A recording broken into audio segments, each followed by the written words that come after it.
Tin Wolff season 1 के episode 1 की कहानी की शुरुआत रात के वक्त से होती है, जहां एक जंगल में पुलिस किसी गायब लड़की को ढूंढ रही होती है।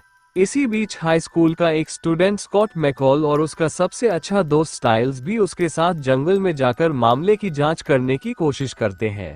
और स्टाइल्स के डैड जो एक शेरिफ होते हैं, और जब स्कॉट उसको जंगल में लेकर जाता है तो वो भी वहां मौजूद होते हैं। तभी स्टाइल्स के डैड उन्हें पकड़ लेते हैं और वो स्टाइल्स को वापस घर भेज देते हैं। लेकिन स्कॉट जंगल में अकेला रह जाता है। तभी अचानक स्कॉट के ऊपर एक भेड़िए जैसा जानवर हमला करता है और वो जानवर स्कॉट को काट भी लेता है, लेकिन स्कॉट किसी तरह अपनी जान बचाकर वहां से भागने में सफल हो जाता है।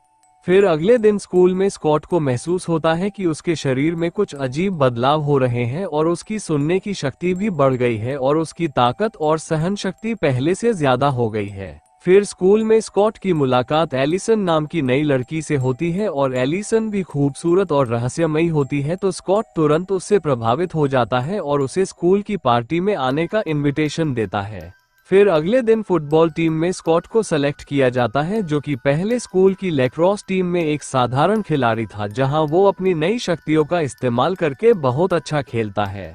और वो खुद की तरफ कोच का ध्यान भी खींच लेता है, जहां उसे टीम में मुख्य खिलाड़ी के रूप में चुना जाता है। और यह बात उसके साथी खिलाड़ियों में खासकर जैक्सन को बिल्कुल पसंद नहीं आती। आगे स्टाइल्स को पता चलता है कि स्कॉट पर हमला करने वाला जानवर शायद एक वेयरवुल्फ यानी भेड़िया था, तो वो स्कॉट को बताता है कि अब वो भी आधा भेड़िया बन चुका है। अब स्कॉट को ये मानने में काफी वक्त लगता है, लेकिन जल्द ही उसे अपने अंदर के बदलाव दिखने लगते हैं। फिर अगली रात पार्टी के दौरान स्कॉट और एलिसन के बीच में नजदीकियां काफी बढ़ जाती हैं, लेकिन जैसे ही स्कॉट को चांद दिखाई देता है तो स्कॉट पर भेड़िए की शक्तियां हावी होने लगती है।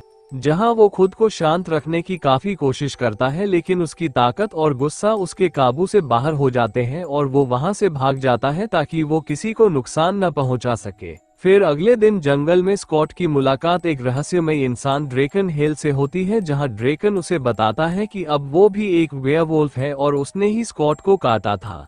वो स्कॉट को ये चेतावनी भी देता है कि उसे अपनी शक्तियों का इस्तेमाल संभलकर करना होगा, नहीं तो शिकारियों का एक गिरोह उसे मार देगा।